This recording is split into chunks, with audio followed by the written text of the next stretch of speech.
Bien, muy buenas tardes, queridos estudiantes.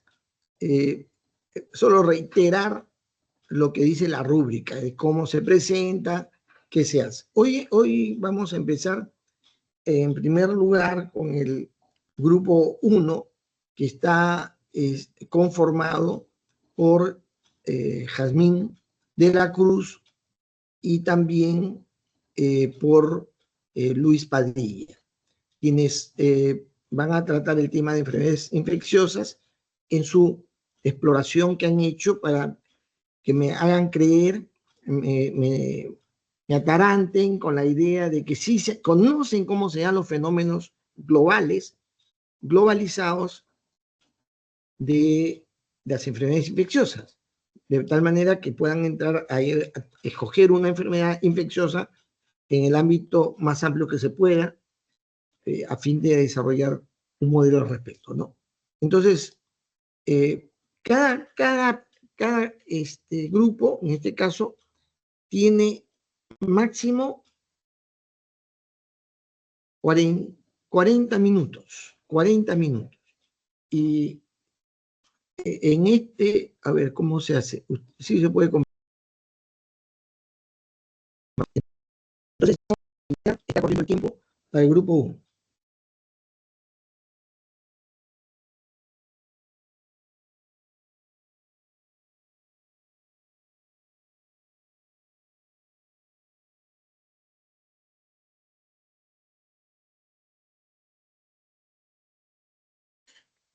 Buenas tardes, profesor.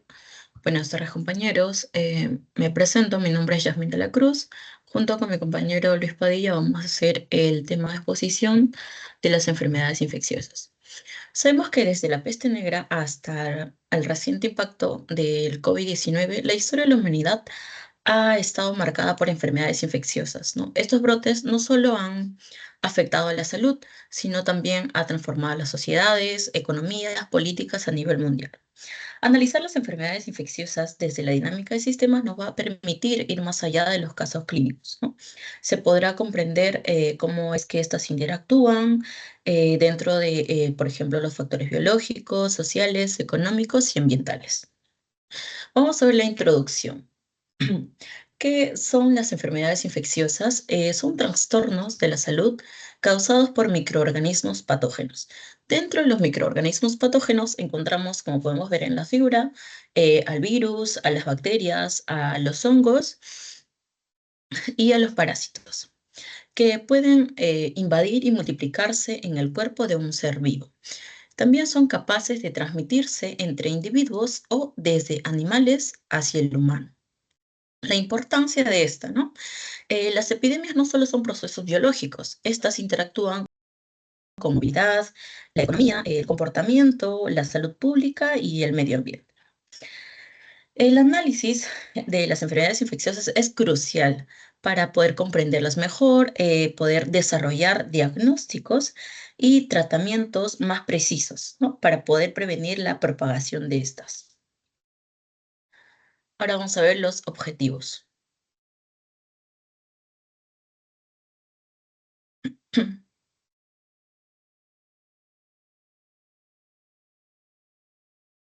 Ya, objetivos de estudio. Siguiente, por favor.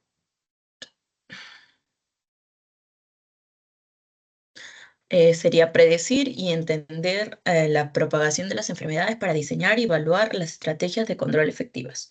Y los objetivos específicos sería analizar patrones de transmisión, evaluar el impacto de las estrategias de control y predecir y mitigar los brotes epidemiológicos. Siguiente. Ahora vamos a ver la historia y la evolución temporal. Vamos a ver los primeros registros de la pandemia, cómo fue en la Edad Media, en el siglo XXI y actualmente, ¿no? Primero, en los primeros registros de las epidemias observamos lo que es en la peste justiniana, que se da en el año 541 después de Cristo, ¿no? Estas causaron enormes cambios demográficos y sociales. Esta fue causada por Yersinia pestis.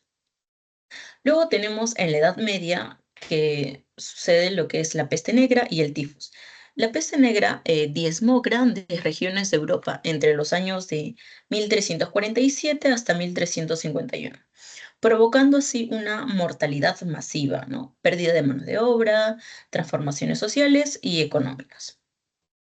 Y en caso del tifus, este se transmite a los humanos a través de la picadura de insectos o arácnidos infectados, como pueden ser los piojos, las pulgas y las garrapatas. Luego, en la Edad Moderna, está la conocida gripe de 1918 o la gripe española o la gripe conocida como el H1N1, ¿no? Que infectó aproximadamente un tercio de la población mundial. Y también tenemos al VIH, que emergió en la década de 1980, que generó una epidemia prolongada con las implicaciones sociales y políticas.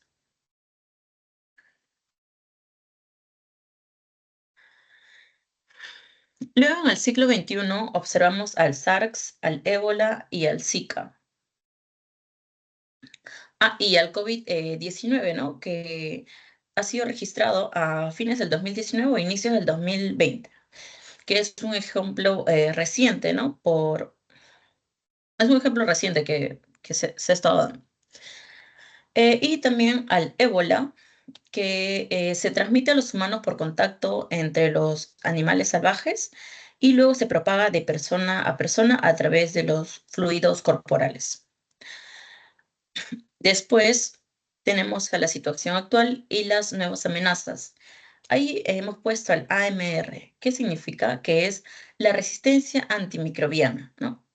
Que es la capacidad de los agentes patógenos o de las bacterias, virus, hongos, a resistirse a los efectos de los medicamentos, ¿no? Que originalmente se podría contrarrestar y actualmente, como se ha desarrollado esa resistencia, ya no lo hacen. ¿Qué es lo que causa ello? Aumenta la mortalidad y el riesgo de propagación de estas enfermedades. Por último, tenemos a los factores sistémicos que afectan la dinámica, ¿no? Tenemos factores biológicos, sociales, económicos, ambientales y tecnológicos. Dentro de los factores biológicos, como estábamos comentando, serían todo lo que son los agentes patógenos, ¿no? Dentro de los factores sociales, la densidad poblacional, los hábitos culturales. Dentro de los factores económicos sería el acceso a la salud, la desigualdad y la globalización.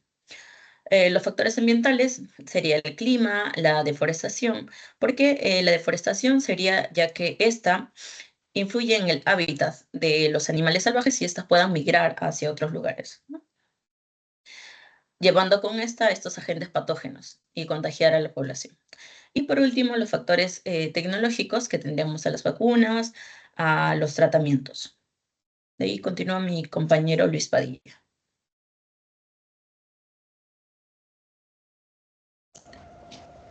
Buenas tardes, profesor. Buenas tardes, compañeros. Continuando con el tema de enfermedades infecciosas, ahora voy a pasar a hablarles de los impactos multidimensionales que traen como consecuencia. Como ya mencionó mi compañera, no solamente las enfermedades afectan en la salud, sino también en lo social, en lo económico y en lo político. Por ejemplo, en la salud pública se aumenta la morbilidad, que es la cantidad de personas enfermas, y a la vez aumenta la mortalidad.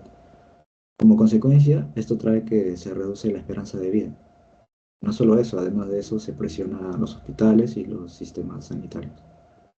En lo social, se genera aislamiento, como cambios culturales, como el uso de mascarilla y un comportamiento colectivo que puede ir en cooperación en contra de las medidas que toma el Estado.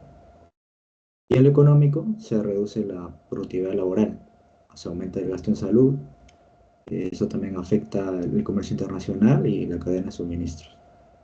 Y en lo político, se obliga a implementar políticas de salud, impulsar la cooperación internacional y trabajar como instituciones como la OMS para coordinar esfuerzos para combatir estas enfermedades.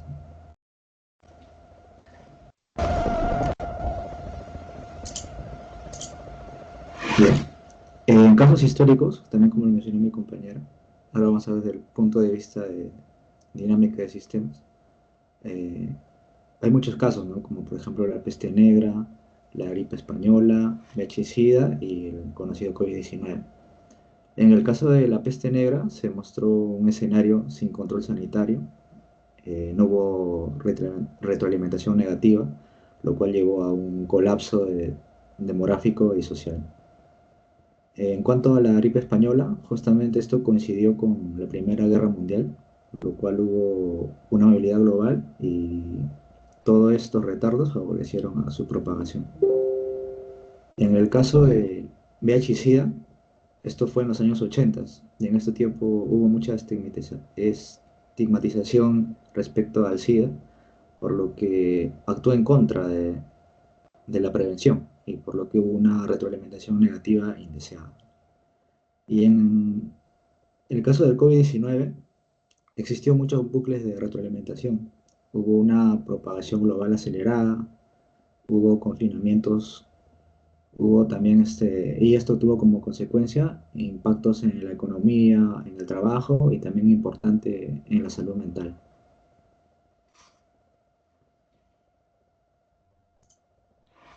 En cuanto a escenarios y políticos, la dinámica del sistema también nos ayuda a anticipar el futuro, ¿no? En escenarios futuros nos ayudan al riesgo de prevenir nuevas pandemias, como la zoonosis, que es el contacto humano-animal, un ejemplo de esto es el SIDA.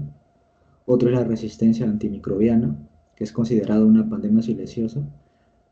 La resistencia antimicrobiana se refiere a la capacidad del microbio de multiplicarse y de resistencia a los medicamentos. En cuanto a las políticas de control, eh, hay vacunaciones masivas, habrá sistemas de alerta temprana, lo cual no hubo en el caso del COVID-19, lo cual todo fue improviso y tuvo consecuencias desastrosas. También, si se enfoca desde el punto de vista de dinámica de sistemas, puede haber una mejor coordinación con la OMS para interrumpir los futuros contagios. En cuanto al rol de la tecnología, hoy se cuenta con la inteligencia artificial, la Big Data, y esto nos permite hacer modelos de simulación epidemiológicos, lo cual nos va a permitir anticipar brotes, evaluar intervenciones y guiar decisiones más rápidas y efectivas. Eso sería todo por mi parte. Bien, muy bien corta la exposición. Bueno, yo no sé, en este curso es muy importante la interacción, la retroalimentación. Y por eso se pueden hacer observaciones, comentarios, y eso abona en la calificación a los estudiantes que participan, recomendando, preguntando, observando, cuestionando, etc. En este curso, como ya los he mencionado, uno tiene que desarrollar la perspectiva crítica o un enfoque crítico de las cosas, tiene que estar uno atento para poder observar con criticidad lo que el compañero hace y a la vez uno tiene que mirar con capacidad aprensiva tanto las falencias que pueda haber en el trabajo de otros, ¿no? Uno puede decir, uy, caramba, ellos hicieron de esta manera y no consideraron estos aspectos, pero en el trabajo que vamos a hacer nosotros, sí vamos a hacer esto que ellos no han hecho o que han hecho mal, que han hecho incorrectamente. También el tema es que, dada la observación, el comentario, la sugerencia, lo que fuere, uno tiene que estar presto a tomar en cuenta dichas críticas, ¿ya? Acá nadie se molesta, nadie se ofende, nadie se trauma, nadie se deprime por alguna crítica y observación que se haga, ¿ya? Simplemente hay que cogerla, hay que agarrarla y aprovechar dicha observación, comentario, crítica para subsanar apropiadamente los trabajos. Muy bien. Entonces, en ese sentido, si es que los demás estudiantes han estado atentos, pueden hacer sus preguntas, sus observaciones, sus comentarios, sus recomendaciones, su crítica, en fin, lo que desee. Para eso, primero se levanta la mano team, para poder darles la palabra y saber de quién se trata.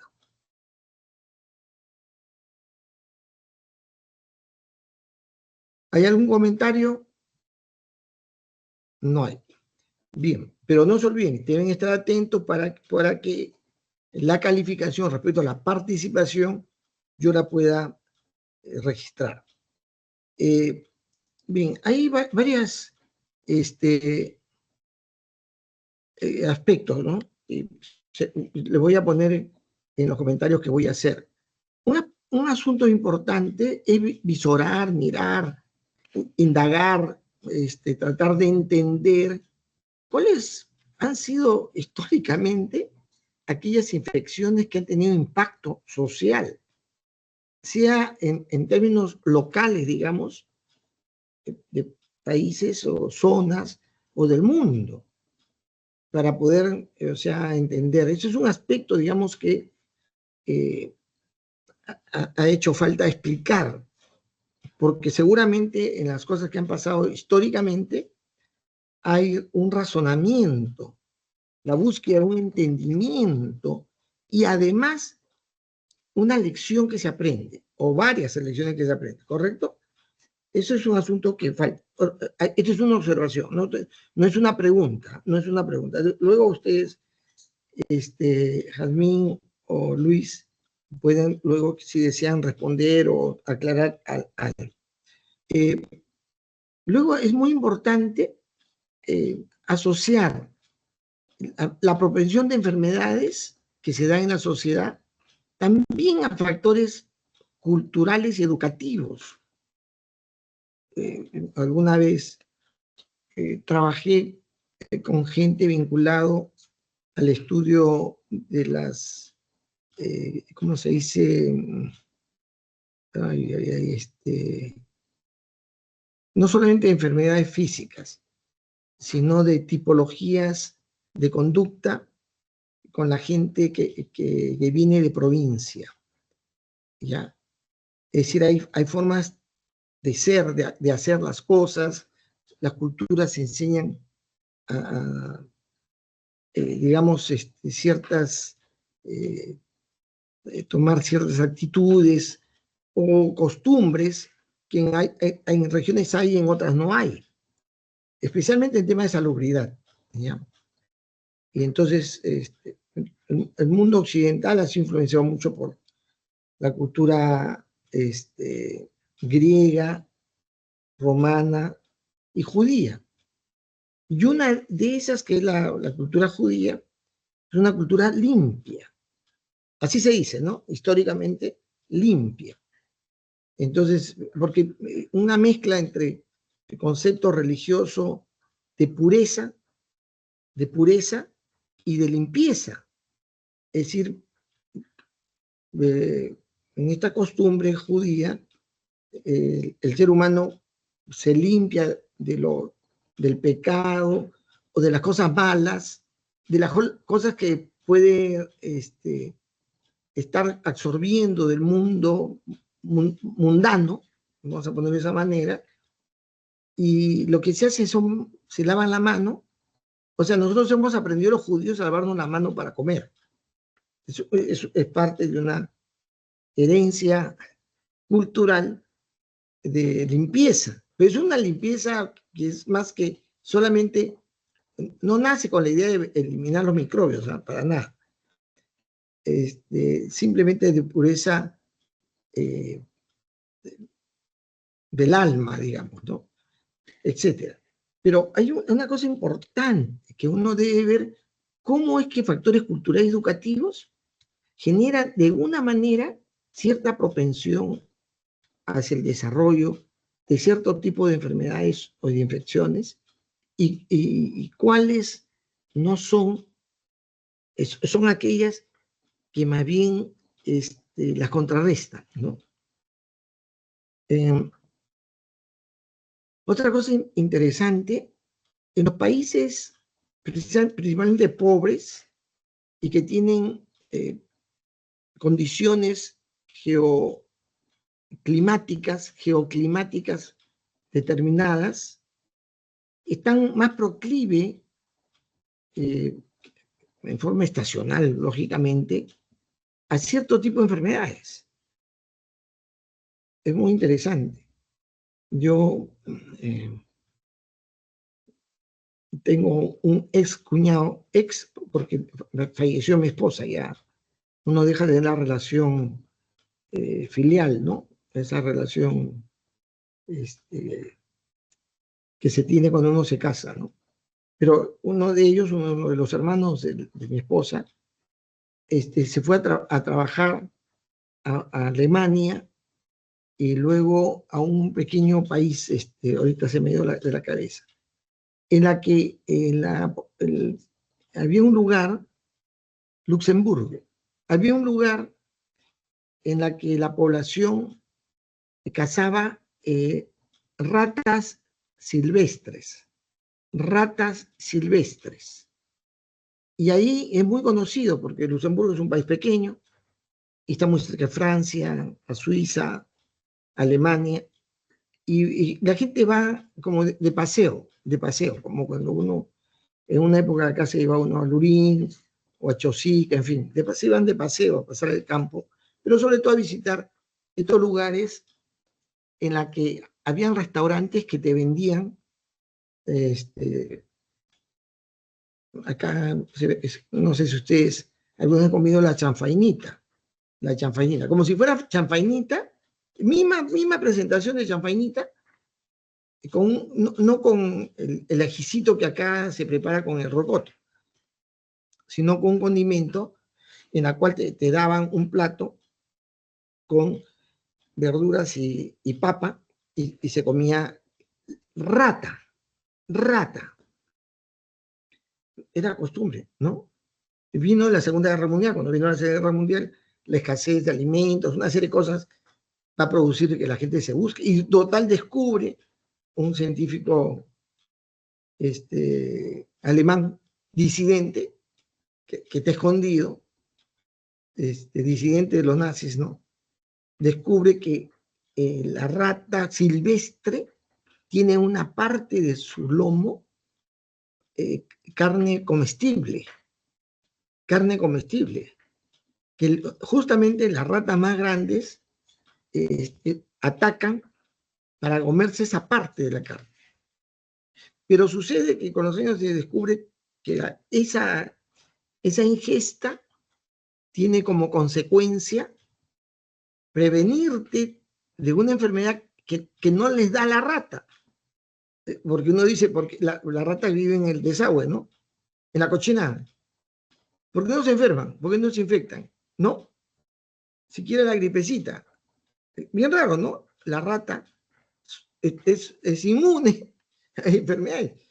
Y esa característica de inmunidad se va a transmitir a través de la ingesta, ¿no?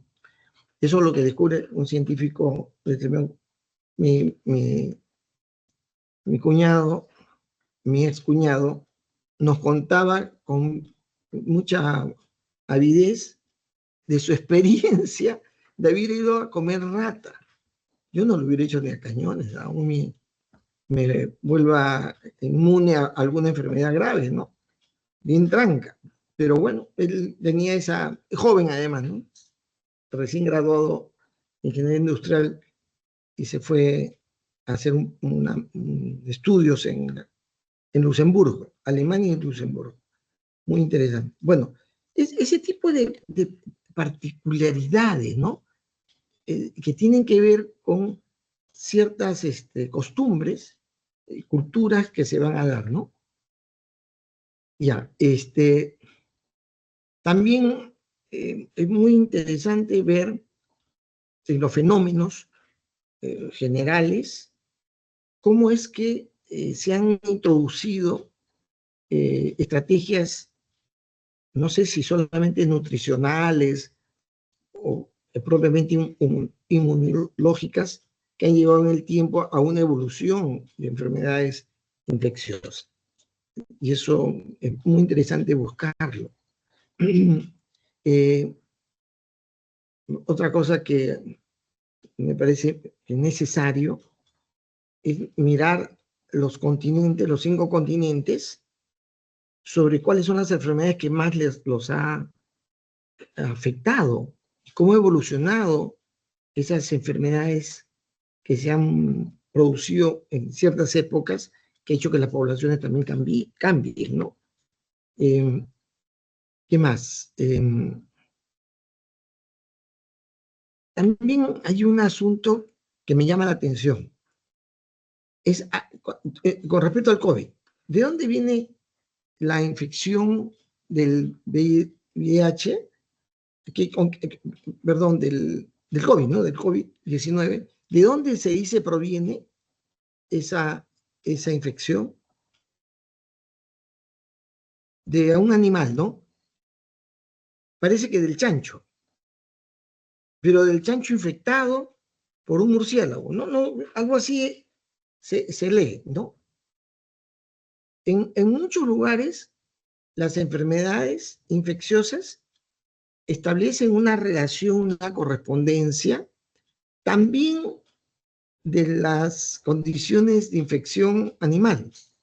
Y eso sería bueno ver cómo está establecido, ¿no?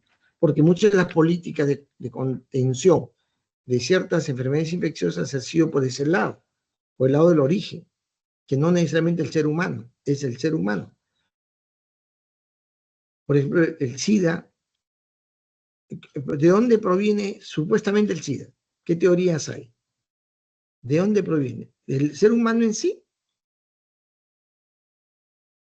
Algunos consideraban que era de ciertos animales, de la práctica, digamos, de la sexualidad abierta, en cierto tipo de culturas, especialmente occidentales, libertinas, digamos, entran a experimentar con relaciones animales, ¿no?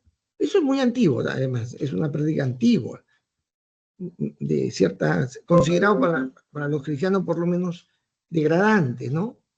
Tiene un nombre con animales. Y de esa práctica se supone, ¿no?, hay la creencia de un sector de científicos que procede el SIDA, contraído por la relación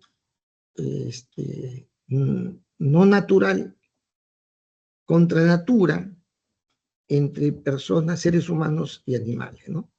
¿Cómo relacionar o vincular este traspase de las enfermedades infecciosas graves, ¿no? Y no sé, por lo menos tener una idea si eso es así, ¿no? La resistencia microbiana es algo que cada ser humano desarrolla, ¿no? Pero ¿existe alguna medición colectiva, social? ¿Hay resistencia microbiana colectivamente hablando? ¿Generacionalmente hablando? Yo estoy con una infección horrible, ya que no se me pasa. Ya tengo varias semanas. Y ya me han dicho que todavía está en duda si es microbiana o viral. Entonces tengo esta infección que me tiene podrido. Y el asunto es de que hay gente que tiene resistencia, ¿no? A ciertos microbios, resisten a ciertos virus, ¿no? Ese desarrollo se puede observar en las sociedades. Existen datos sobre resistencia microbiana en forma colectiva, ¿no? En los Andes, durante mucho tiempo no llegó el SIDA, ¿no? Parece que había mucha resistencia, mientras en la selva sí. Bueno, yo hago la observación sobre si es posible observar esas condiciones de desarrollo microbiológico y resistencia a los microbios y también resistencia a los virus en en forma colectiva, ¿no?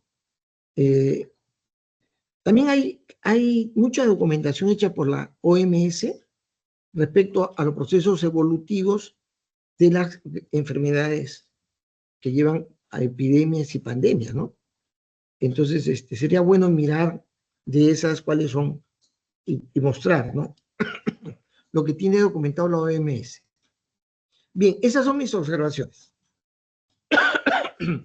No sé si Luis, Jazmín, quieran decir algo o con la observación. Yo voy a, estas observaciones que les he hecho, se las voy a colocar en el Google Drive. Y termino entonces, si acaso ustedes no van a decir nada, que cuando hagan las exposiciones, cada expositor debe manejar su PowerPoint, su presentación, ¿ya? Para la siguiente vez. Bien, entonces muchas gracias. Grupo 2. Profesor, disculpe, para el caso de estudio, podríamos enfocarnos en el análisis del COVID en el periodo 2020 a 2024, por ejemplo. Pero ¿es dinámico la evolución del COVID? ¿Es dinámico? ¿Tiene dinámica? Bueno, en caso del COVID, por ejemplo, las versiones han ido cambiando. Entonces, lo que se puede analizar es la cantidad de personas que han sido infectadas en la primera etapa o la segunda etapa. ¿Se No sé, podría hacer el análisis ahí? no. Primero, el trabajo de dinámica no es analítico, ¿ah? No, yo no quiero que me haga un análisis de algo, no es así, sino relacionar factores diversos, la mayor cantidad, o sea, cuando se dice que es dinámico, porque hay muchos factores que intervienen, y algunos factores pueden estar en una propensión determinada, otros en otra, y así en esa combinación de diferentes variables que combinan, genera evoluciones distintas dependiendo del tiempo, por factores que influyen combinadamente, ¿no? Y entonces hay situaciones en las que no se da eso, porque en este caso es un virus de una característica determinada que no encuentra factores que puedan estar interviniendo en su mutación que ha sucedido. No, al menos que encuentren muchos factores que permitan la mutación y cambio, y si se hizo esto, se fue para esta característica y estas condiciones, si se hizo esto otro, esto lo demás. Y tampoco, salvo pues los antivirales, ¿no? O sea, el antiviral es lo único que lo ha contrarrestado. O sea, sí, digamos, ha generado una mejor contención, ciertas medidas, ¿no? A pesar que lo están calificando, juzgando a Vizcarra por cosas que sucedió en esa época, las medidas que se tomaron no fueron en virtud de condiciones debidamente analizadas y estudiadas, sino fueron acciones desesperadas, ¿sí o no? No se sabía. Y él las tomó medidas que nadie objetó. Porque todo el mundo estaba atento, yo también pues estaba atento, yo me comunicaba con un amigo, Apolo Holanda, un amigo muy estimado, miembro de la comunidad internacional de medicina, de justamente enfermedades tropicales. Y él mismo me decía, no se sabe. O sea, tú estás que te mueres, si te estás que te mueres, y te dicen, no hay una medicina, pero de acá se está probando. ¿Lo quieres probar? ¿Sí o no? Si no tienes otra alternativa, ¿qué haces? ¿Te la juegas, sí o no? Así, eso sucedió. No es que las condiciones y las medidas que se tomaron fue un correlato de una serie de factores que llevaron a cierta cosa. No. Que yo recuerde, ¿eh? Yo simplemente tomé la medida de encerrar a mi familia y protegerla así encerrados. Luego se fue criticado, ¿no? A mí qué me importa. O sea, salvé a mi familia. Otros que no tomaron esa medida No creyeron en el tema, ¿cómo se llama? Por un lado, de la protección de la mascarilla, no usaba. Otra gente no se encerró en su casa. No creían, pues, ¿no? Y otros ni se vacunaron. Había mucho antivacuna. ¿Se acuerdan? Sí, profesor. Fueron medidas que no son resultado de una conjunción de factores, sino de cosas circunstanciales. Si acaso encuentran una correlación que pueda dar una explicación amplia y de múltiples variables, puede ser, pero si no, yo pienso que hay que tener cuidado, tienen que buscar un fenómeno que evolucione bajo condiciones diversas, sociales, económicas, climáticas, etcétera, y eso lleve, ¿no? Y además medidas que se van tomando y progresivamente controlando, porque una de las cosas que yo, a mí me parece que ustedes deberían buscar es esos estudios que la OMS ha hecho de Y enfermedades que podría han ser entonces el otro caso que justo estaba no, no, mencionando usted, el caso del SIDA. Yasmín, escucha. Este trabajo, esta asignatura es para que el estudiante piense, no para que el profesor piense. Ustedes me tienen que demostrar, escoger y demostrar que hay un fenómeno multivariable de relaciones causales. Yo no se lo puedo decir, porque no ya aprobaron el curso con mi ayuda. No se me puede entender. Acá es esta resolución de la primera pregunta que me hiciste es para ilustrar a todos qué más o menos se espera que sea el caso, digamos, ¿no? Un fenómeno complejo de muchas variables que van variando en el tiempo y teniendo comportamientos diversos. Para eso, yo eso te di una ayudadita, ¿no? Pero no te me pidas servirte el plato ya cocinado, ya condimentado. No, no, no, no. Justamente la chamba mía es ver si ustedes lo pueden encontrar. Adivinen cuál es. Entonces, esa es la pregunta. Y yo tengo que, ustedes en la siguiente sesión me tienen que demostrar que ustedes han encontrado un caso que vale la pena y es posible llevar a un modelo dinámico. Y eso es lo que yo califico a ustedes. Eso es lo que califico. Entonces, si yo se los digo, ya no tiene sentido, ¿sí o no? El esfuerzo es de pensar. Este curso es para pensar.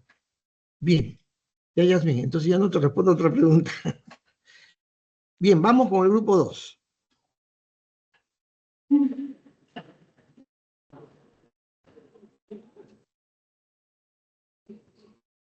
¿Están los del grupo 2? Sí, allá. Sí, ingeniero, buenas tardes.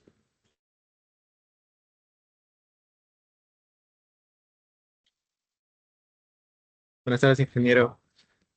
Nosotros somos el grupo de Crianza de Mascotas. Somos Lara Obregón, Diego y yo.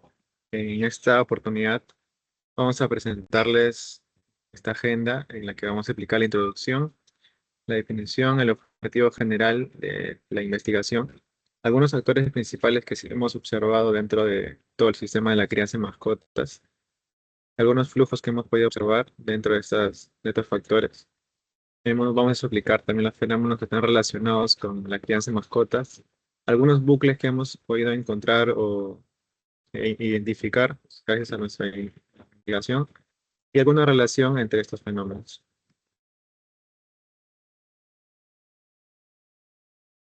¿Qué tal? Voy a comenzar con la introducción.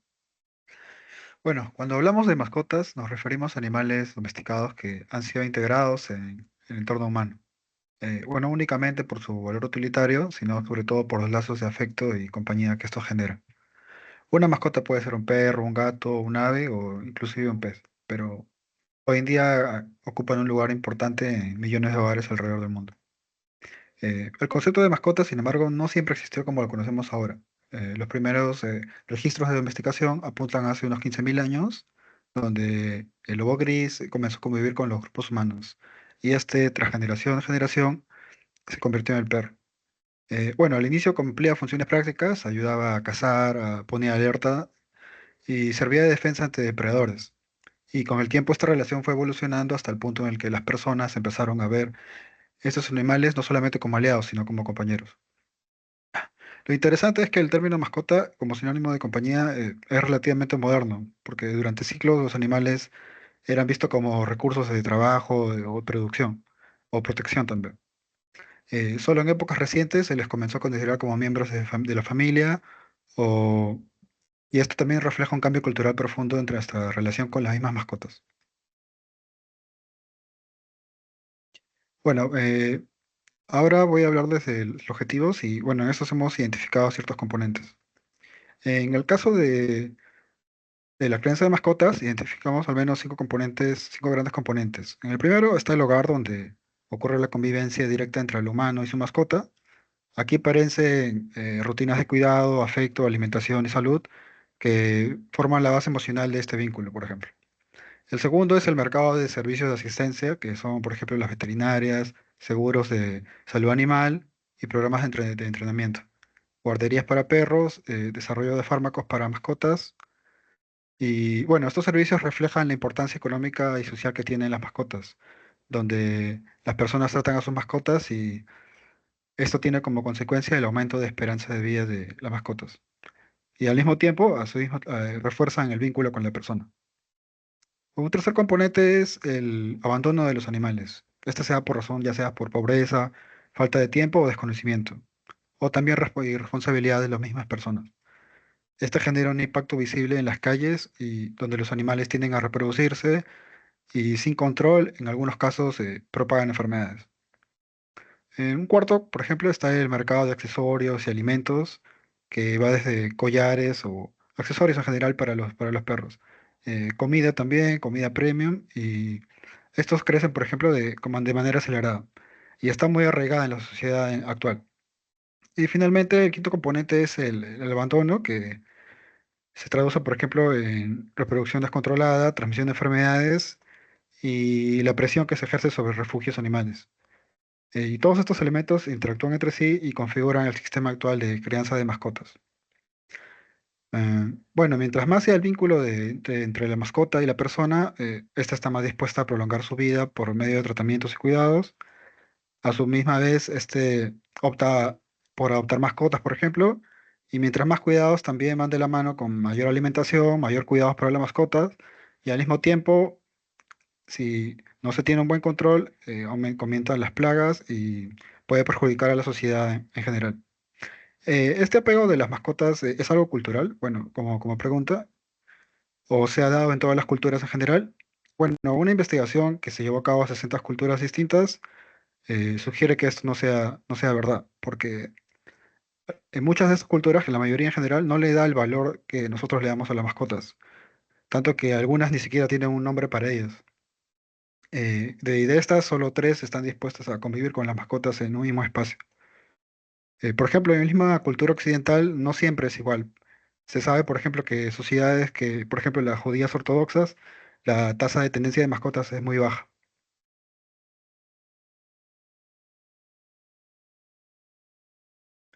Bueno, los factores ahora que podemos cuantificar, tenemos, por ejemplo, la población de mascotas, que este nos permite, por ejemplo, cuántos animales son criados bajo el cuidado humano y la población de mascotas callejeras también, el número de denuncias y sanciones que se dan la responsabilidad o no responsabilidad de las personas que están a su cargo de ellas, eh, el presupuesto que se destine a estas para su cuidado, ya sea control de plagas o el mismo esterilizaciones de las mismas mascotas. También tenemos la tasa de vacunación antirrábica, que es fundamental para evitar que se propaguen enfermedades, que esta es la más común, ¿no? Antirrábicas. Y bueno, todos estos factores se complementan y su análisis permite construir modelos que representen el crecimiento y riesgos y cómo se sostiene este sistema de crianza de mascotas. Bueno, ahora la parte de ámbitos donde desarrollan estos fenómenos, por ejemplo, estos fenómenos relacionados con la crianza de mascotas no ocurren en un solo espacio, sino que se distribuyen en diferentes ámbitos que a su vez interaccionan entre ellos. Bueno, el primero es el hogar donde se expresa la relación más íntima entre humanos y mascotas. Aquí se reflejan los cuidados, la alimentación y aquí también se da una humanización de los animales. Bueno, el segundo es la calle, que es la otra cara. Ahí encontramos los efectos del abandono, la sobrepoblación y la reproducción sin control. Este espacio es crítico porque se conecta con los problemas de salud pública y seguridad. El tercero es el comercio, que abarca desde las tiendas de mascotas hasta los mercados de accesorios y alimentos, medicamentos también y servicios especializados. Esto muestra que cómo las mascotas se han convertido en un actor económico de gran peso en la sociedad actual. Finalmente, en el ámbito digital, que cada vez gana más protagonismo, en redes sociales, en plataformas, funciona como espacios para adopción, venta o incluso para mostrar al mundo el que tienes un animal o no. Y bueno, cada uno de estos ámbitos actúa como escenario donde eh, este sistema está en constante cambio y estos entornos también están relacionados entre sí. Bueno, ahora la parte de flujos hemos identificado. Bueno, un aspecto clave es identificar estos flujos para determinar cuáles son los movimientos o procesos que permiten entender cómo se transforman los componentes a lo largo del tiempo. En el caso de la crianza de mascotas, hemos identificado tres flujos principales que los primeros son los relacionados con la población. Aquí encontramos, por ejemplo, el abandono, que incrementa el número de animales callejeros, la adopción, que traslada nuevamente al ámbito del hogar, y la reproducción callejera, que expande el problema de la sobrepoblación. Estos movimientos muestran cómo la responsabilidad o responsabilidad de la responsabilidad humana afecta directamente la cantidad de mascotas en los diferentes espacios que están. En segundo lugar están los flujos económicos, que son como el gasto promedio de los hogares que dan a sus mascotas, la inversión pública en campañas de salud animal, ya sea campañas de antirrábicas o de esterilizaciones, y la inversión privada en clínicas o productos especializados, y refleja el impacto financiero que genera la relación humana con los animales. Y por último tenemos los flujos de información, donde el número de denuncias registradas, la fiscalización efectiva que se hace de estos casos y la disponibilidad de los servicios veterinarios que se dan a la comunidad. Bueno, al observar esos flujos vemos que el sistema de crianza de mascotas no es estático, está en constante cambio y está moldeado por decisiones individuales, políticas públicas y las tendencias del mismo mercado.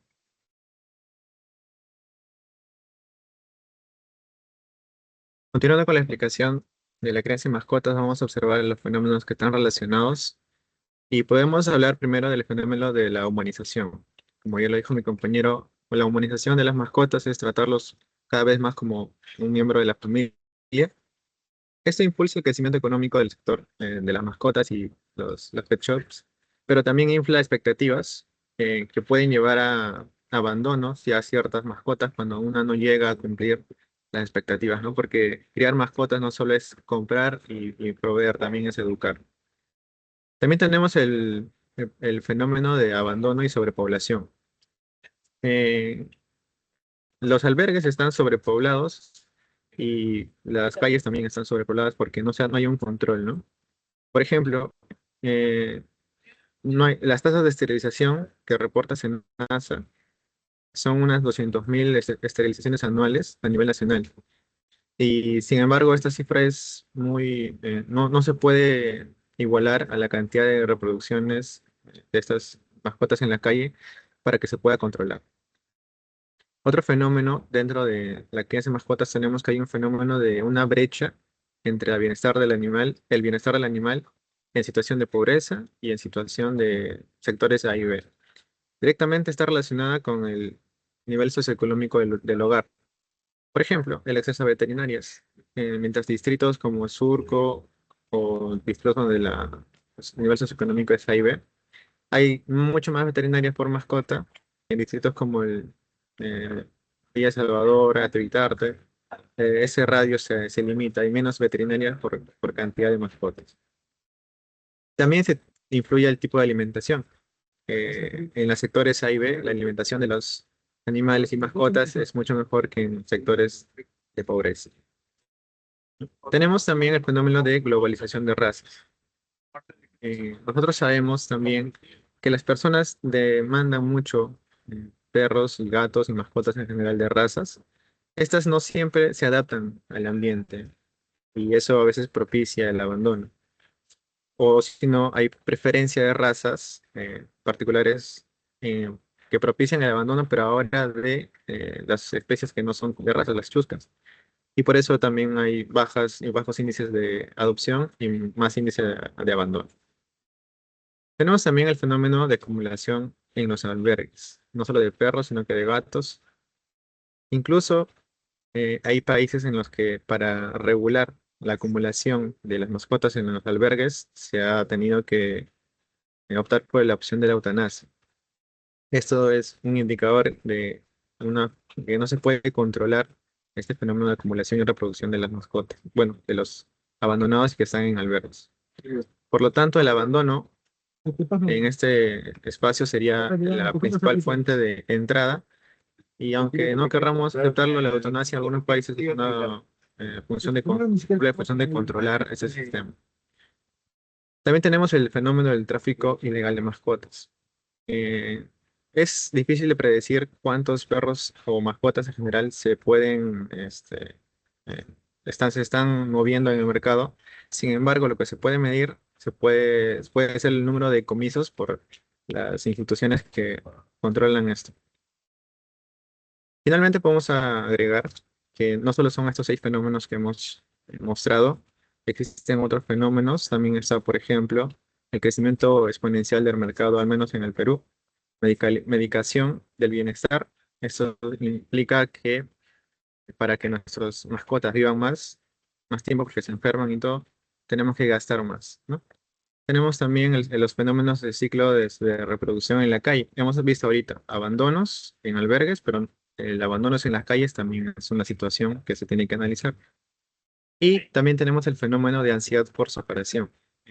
Esto sería mucho más grave para las mascotas, porque las personas en general tienen mascotas, pero todos trabajan, entonces las mascotas y los dueños están separados por grandes temporadas de tiempo al día y contando eso en la semana y años, las mascotas casi podrían ser que vivan de manera independiente, cosa que no está bien porque al ser mascotas dependen de sus dueños. Y también podríamos hablar del fenómeno de zoonosis, de las infecciones que generan o las enfermedades que generan los animales y la presión sobre el sistema de salud que tienen las mismas personas. Voy a mostrar ahorita un bucle simple de lo que estábamos intentando analizar. Este es un bucle simple y aparte de que no está bien realizado porque solo hay 3 variables y es un bucle que se alimenta pero no tiene un mecanismo de control. Por ejemplo, ¿no? Podríamos empezar con el gasto promedio mensual por mascota, que es lo que sí se podría medir. Lo que podría implicar es que si las personas aumentan su gasto promedio mensual por mascotas, habría más ventas en el mercado de mascotas. Eso implicaría que aumente y haya más oferta de productos premium o en general de productos para las mascotas. Y a más ofertas, bueno, habría más gasto, ¿no? Porque las ofertas y todo va a implicar que las personas van a tener más oportunidades de gastar.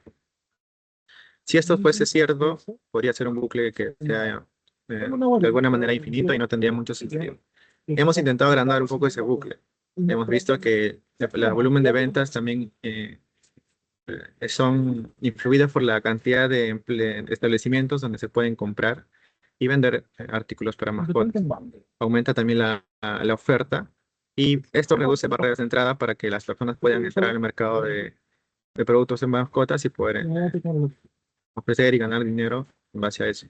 Eso aumentaría la población de mascotas en los hogares. ¿Por qué? Porque al tener más opción de poder comprar cerca de casa y no tener que tener ciertos privilegios para eso, haría que las personas consideren un poco más en tener mascotas. Esto aumentaría el volumen de ventas en el mercado de mascotas y de nuevo, este sería un bucle que aparentemente no tendría una forma de regularse y así solo crecería, ¿no? Hemos intentado encontrar eh, ahora un bucle que sí tenga algún tipo de control de manera general. Tenemos, por ejemplo, si tomamos la contaminación que generan los animales, al menos en las calles, tenemos la contaminación por heces y conflictos. Esto genera conflictos vecinales. En conjunto, Si es que esto aumentaría contaminación y conflictos vecinales, tendríamos dentro de las comunidades y los distritos, por ejemplo en Perú, algún índice de aceptación en encuestas que estaría bajando, ¿no? O sea, si la contaminación aumenta, entonces la aceptación disminuye. Si la aceptación disminuye, vamos a observar que la adopción y compra de las mascotas se va a reducir también. Es una relación directa esta.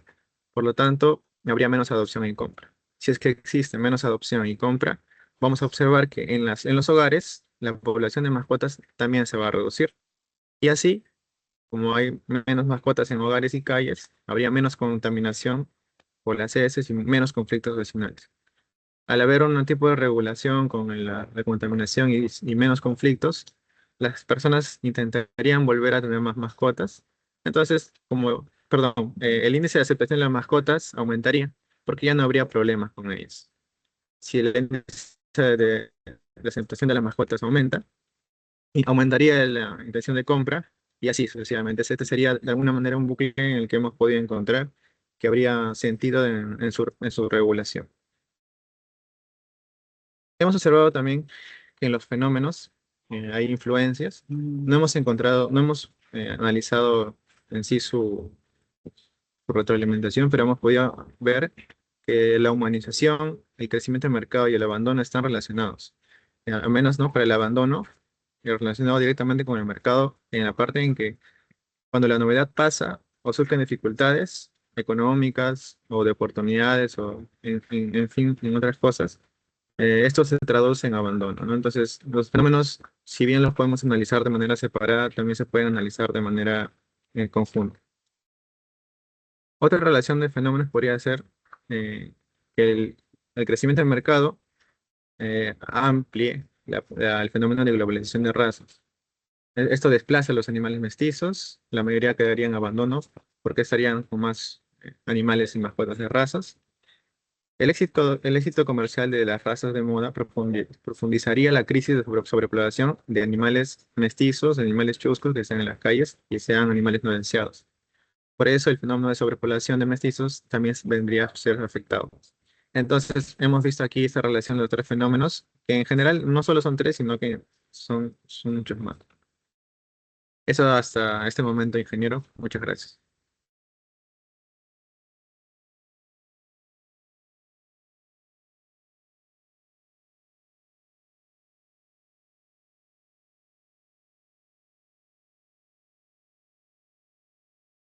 Bien, disculpen.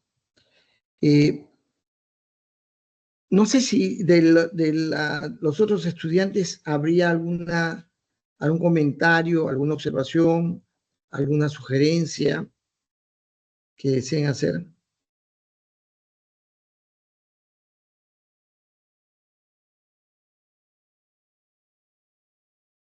A ver.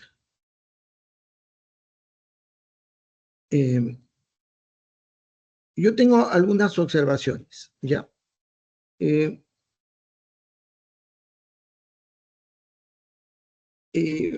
Hay una notorio en el Perú por lo menos, proceso evolutivo de desarrollo del interés por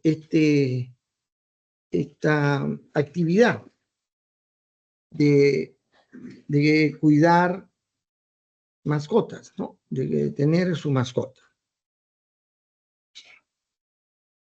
Y como usted lo ha mencionado en el trabajo, hay también una industria que va alrededor de ella, ¿no?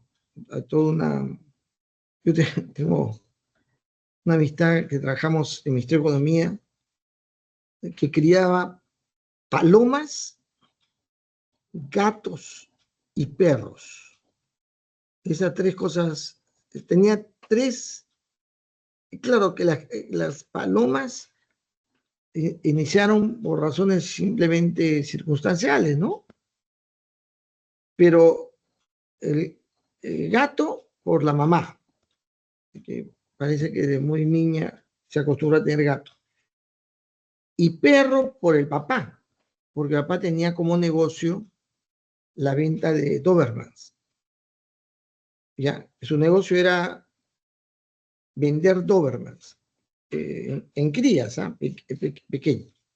Y entonces desarrolló todo el arte, la técnica de la crianza de los Doberman. Incluso si tú le comprabas un perro, te daba un manualito, hecho por él, escrito a máquina de escribir en esa época, que él mismo escribía, y junto con la compra de un Doberman te daba un instructivo en la que lo que llamaba la atención cuando yo leí eso era que al final tenía un capítulo de la de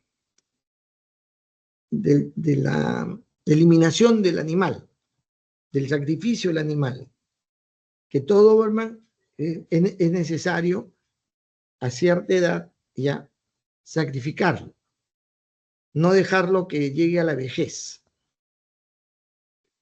Una cosa rara, ¿sí o no? Bien raro. Nadie cuando no te dicen, fíjate, tu mascota a cierta edad va a tener enfermedades, va a tener dificultades de diferentes tipos, es mejor sacrificarlo, ¿no? En ese tipo, el padre de mi amigo San Martín se apellidaba, de Tito San Martín. Se creía que el cuidado de mascotas era un entretenimiento. Él entendía que el que compraba una mascota se iba a entretener con ella y que había un periodo, y el periodo límite era cuando el animal perdía el olfato, el distinguir a sus criadores, y entonces volvía ya peligroso el animal. Pero además el animal sufría por la falta de vista, una serie de cosas. Bueno, yo te decía, cuando yo vi que era un negocio, en realidad la crianza de mascota. ¿Cómo habrá evolucionado desde esa época que yo era muy joven, tendría 20 tantos años, 25, 27 años, cuando supe de esa práctica, digamos, económica? Pero a la vez, este pata se iba a Lurín creo que era, no me acuerdo exactamente, a traer el alimento para el animal. Y ahí también la sorpresa que tuve es que el animal, el perro, no comía la sobra.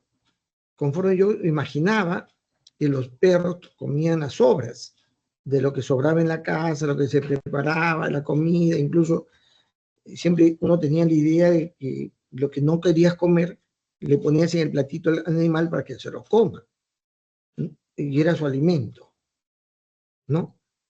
Pero de pronto ahí me enteré de que había gente que preparaba comida para perros. Yo me parecía, en esa época me pareció increíble que se preparara especialmente comida para el perro, ¿no? En esa época, ¿no? Ahora ya no, pues, ¿no? Ahora, premium, ¿no? ¿Ustedes le llamaron premium? Comida premium. O sea, hay comida de diferentes niveles de despliegue y resulta también una industria. Ahí en la fotografía que ustedes han mostrado también a los perritos los visten. En el manual de San Martín decía que no había que vestir al animal, salvo si quería exhibirse para alguna actividad. Porque ellos vivían en Barranco y en Barranco se hacían a veces desfiles de canes, ¿ya? Entonces lo vestían. Salvo eso, no deberían ponerle ropa al animal. El animal naturalmente debería desarrollar capacidad de resistencia al clima, a las circunstancias, ¿no? Ponerle algo encima era fregarlo, fastidiarlo, era incomodarlo, era que no vaya como debería ser. Pero yo cuando paso acá, a una cuadra hay una boutique de perros. No, es un pet boutique, ¿no? Pet boutique. Es decir, para varios animales. Y lo que más hay es ropa para animales, ropa para animales. Y también hay juguetes para animales, que ya es lo máximo, ¿ya? Bueno, hay toda una, ¿no? Se ha desarrollado, eso hay que estudiar, hay que mostrar cómo se ha dado en diferentes ámbitos. Ustedes han dicho familias pobres y familias de recursos, ¿sí o no? Hay un espectro bien grande. La crianza, la forma de tratar a los perros son totalmente diferentes. Yo casi me compro perros en Estados Unidos para darlos a mis hijos, que siempre me insistían en tener mascotas. Yo no he aceptado que tener mascotas fuera de pajaritos, de arañas, de peces, ¿ya? Esas han sido mis mascotas, de gallina, ponedor. Pero perros y gatos no he estado de acuerdo jamás, y casi les traigo alguna vez. Pero me advirtieron allá que ellos necesitaban cuidado especial. En Estados Unidos, criar una mascota resulta más costoso que criar un niño, porque el veterinario cobra más que lo que cobra el médico. El médico humano tiene una tarifa bastante razonable, el del animal, porque son exclusivos. En el Perú, en la época que yo consideraba que los animales acompañaban, ¿no? La mascota acompañaba y se les servía lo que sobraba, no había tantos veterinarios. Conseguirse un veterinario es una cosa, pero rara, ¿no? O sea, muy pocos egresados de la carrera veterinaria había por lo menos pero ahora no. Yo tengo 1, 2, 3, 4 alrededor. O sea, a la esquina de mi casa, a un cuarto de cuadra, hay una veterinaria. La boutique, el Pet Boutique, está a 1 cuadra y media, más o menos. Y hay otro que es ¿cómo le llaman los que cuidan a mascotas. Y hay un servicio de paseo, ¿cómo le llaman esto? Sacan a los perros, ¿no? Alrededor mío, acá en Lince, no estamos hablando de Miraflores, Lince.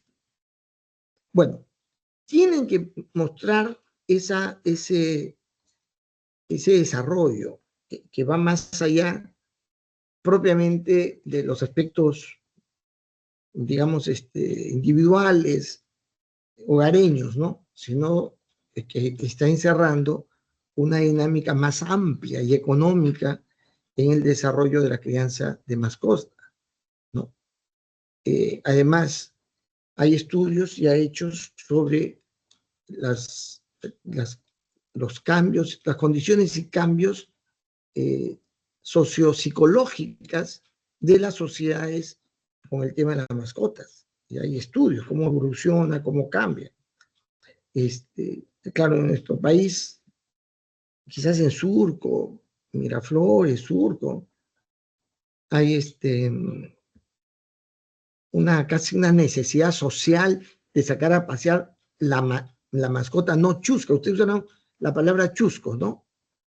Chusco, la palabra chusco. Bueno, a mí me decían chusco también, pero ¿qué cosa es el chusco y qué es el fino, no?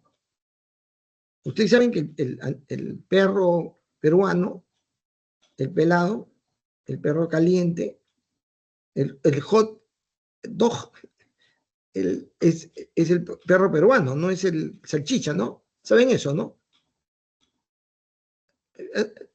¿Saben que el perro peruano es el animal que produce más energía, más calor corporal? ¿Saben eso o no? Y que los antiguos se ponían al animal cuando te venía la gripe, te venía una enfermedad pulmonar, se ponían al animal en el pecho, lo hacían dormir encima de uno. ¿Para qué? Para que le transmita ese calor. Y se considera el animal, el perro peruano, como un animal, ¿cómo se dice?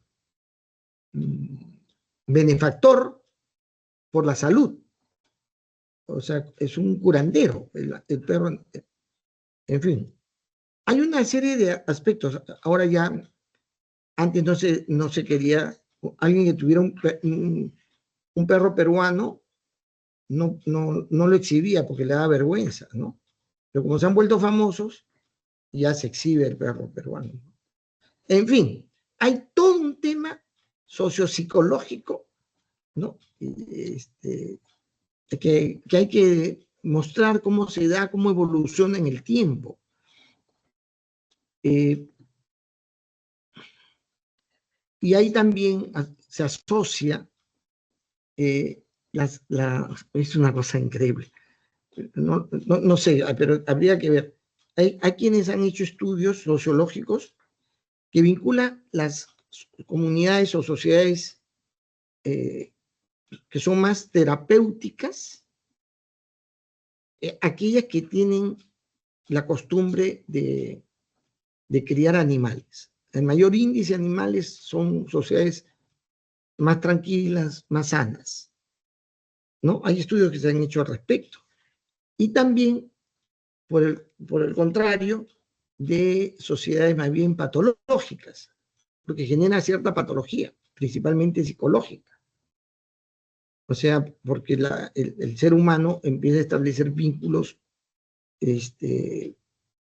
emocionales, sentimentales muy fuertes.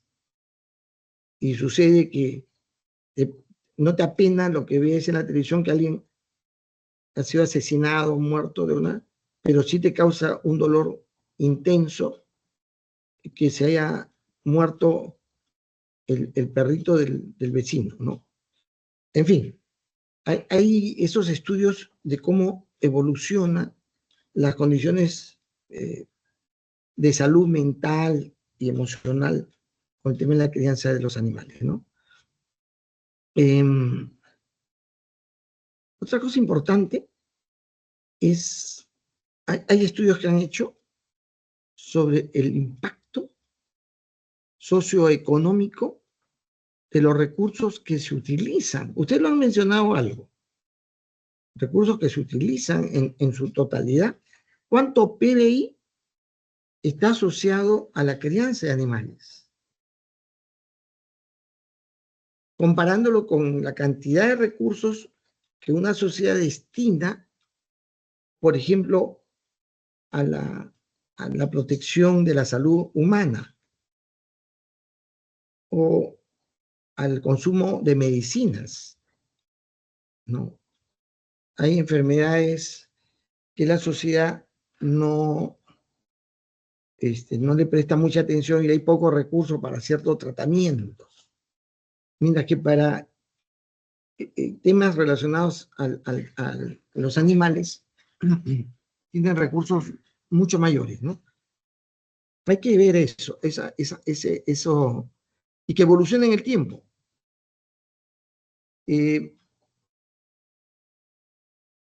en fin, en general, se requiere información global, general, que asocie factores económicos, psicológicos, culturales, en el proceso del desarrollo de la crianza de mascotas en la sociedad, ¿no? Y ustedes escojan alguna de ellas. Repito, hay la mascota por excelencia. Cuando se habla de mascotas y mascotas, uno piensa en el perro, ¿no? Pero no solamente son perros, ¿no? Y ahora, de los perros, hay diferentes razas, ¿sí o no? Yo tengo una amiga, fue mi chica cuando yo era chibolo, fue mi enamorada, que vive acá a 3 cuadras de mi casa, ¿ya? Esas cosas de la vida. Nos volvimos a juntar como vecinos, solo como vecinos. Y pero ella, cuando muere su madre, deja 9 mascotas, 2 gatos y 7 perros. Cuando muere su madre, vive con su hija y sus nietos. Pero sus hijas y sus nietos se fueron a Estados Unidos y no se llevaron ningún animal y han ido muriendo. Ahorita le quedan solamente 2 perros y un gato.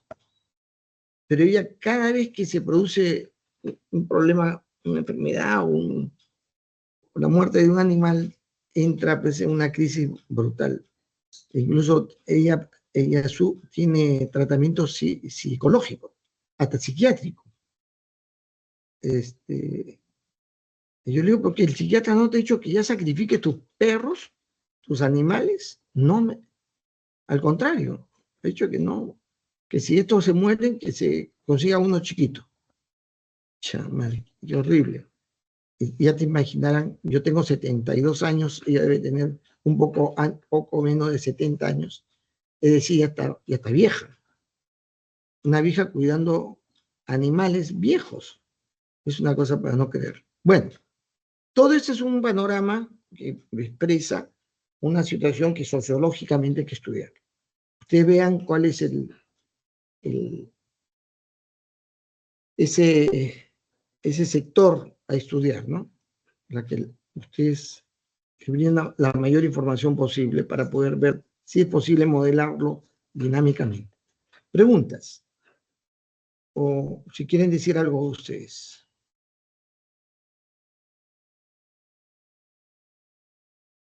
Bien, el día de mañana, voy a colgar el día de mañana los comentarios, ¿ya? Que les hago lo que hay que subsanar para la siguiente entrega. Mañana hay dos grupos más, ¿ya? El grupo 4 y el grupo 5.